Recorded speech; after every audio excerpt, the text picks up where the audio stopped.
Hello, my name is Bill McMurray. I'm the Director of College Counseling and Guidance here at Bishop Fenwick.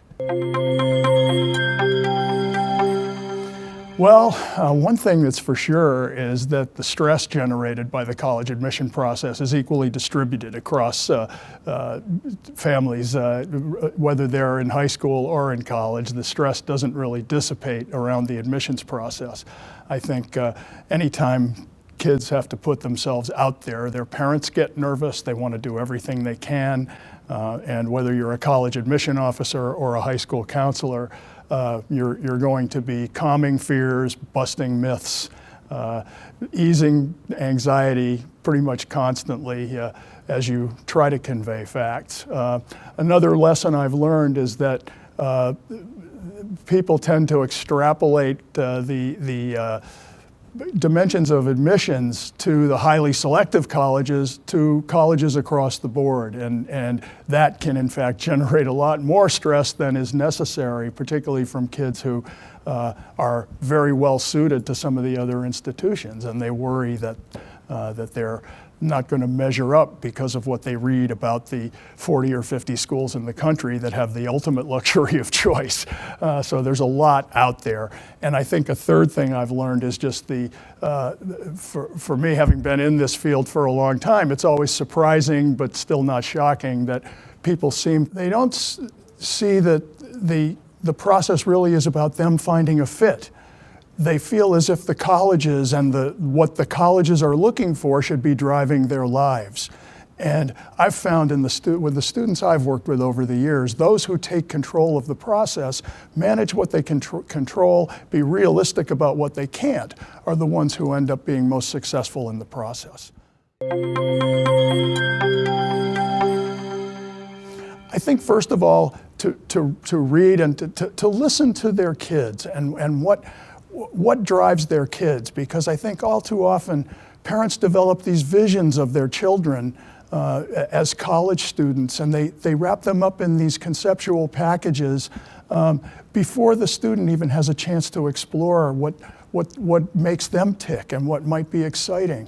I find a lot of parents unintentionally, through all good intentions, trying to sort of relive their lives vicariously through the college process of their children.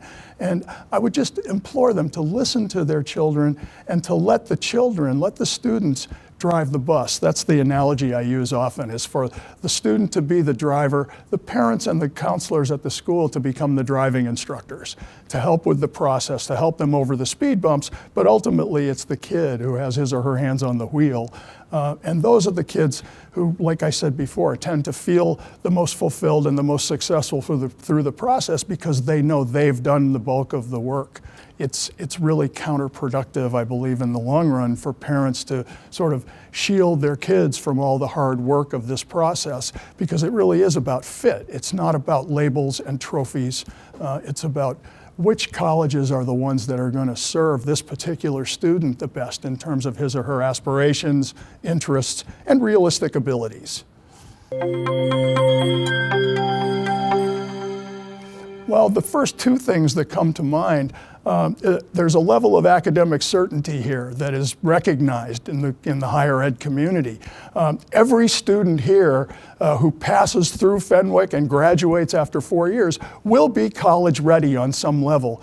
And there are college options. Virtually 100% of our students go to college, 4-year colleges every year. Some students occasionally opt for the 2-year path or perhaps military service or a gap year. But 97% of our students head to 4-year colleges each year.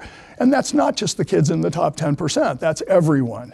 So there's that level. Colleges have confidence that any course they see on our transcript is going to be a college preparatory course in that discipline.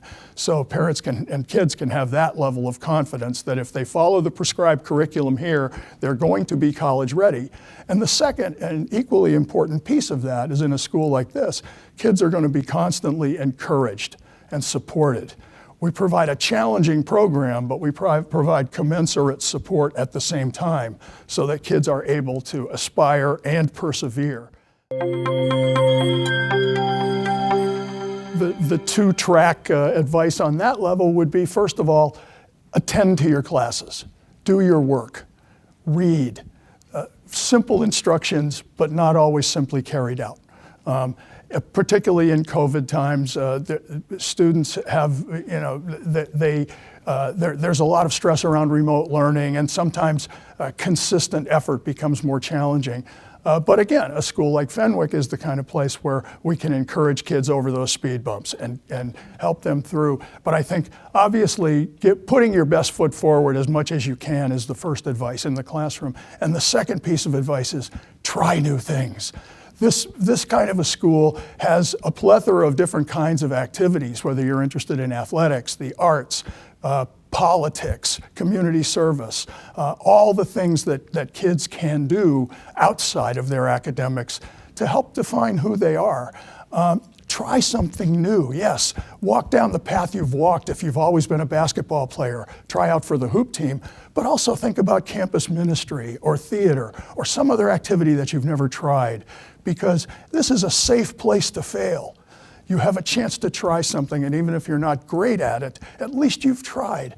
And you may find a love that you never knew you would have. You may make friends that you never expected to have based on interests. So that would be my two-level advice to kids coming into a new school, especially a place like Fenwick, is to do your best as often as you can and get involved, because that's what's going to make you happy and successful, and just coincidentally will help build a resume for your college applications 4 years later.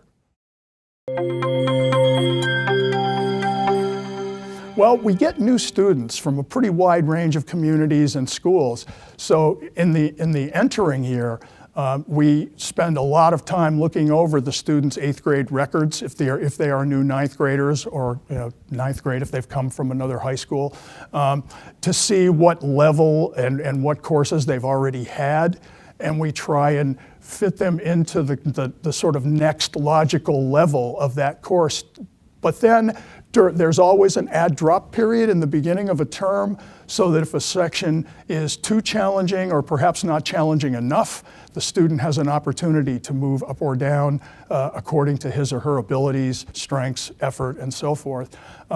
So for students who have come from other schools, the entry process course schedule has a little bit to do with our own interpretation of other schools. Once students are here, each year subsequent, each of their teachers, so let's say from 9th grade, will make a recommendation for the next course, the next level for that student to be in.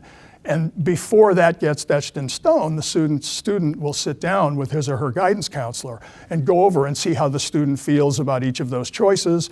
They will come up with the actual schedule. Then the parents will have an opportunity to weigh in. So it's really a collective sort of divining in on that optimal level of challenge and support for the student to craft the most successful plan of attack that they can to their educational program. Why should they choose Fenwick? Well, like so many places, I think the first thing is the people. When I walked in here as a candidate for the position, I was greeted by 6 people who immediately made me feel right at home. And I know that's the same feeling that every student has the opportunity to have when they come here. So there's a community here that goes beyond simply preparing people for college. We're really hoping to help students develop their personhood, their selves, not only their inner student, but their inner community servant, their inner citizen, their inner child, their inner friend, so that when they graduate from Fenwick, they're not just going off to college, they're going out into the world to be productive citizens, actively engaged in their communities. It may not be unique to Fenwick, but all of those elements certainly are distinctively here. There's a virtual army of people here to support every student and parent. It's a lot of what we do in addition to the day-to-day work of academic instruction and writing recommendations and all the things we do in guidance. I would say it's a very holistic environment in that regard, and if students who come here will not be disappointed in the level of personal attention that they receive.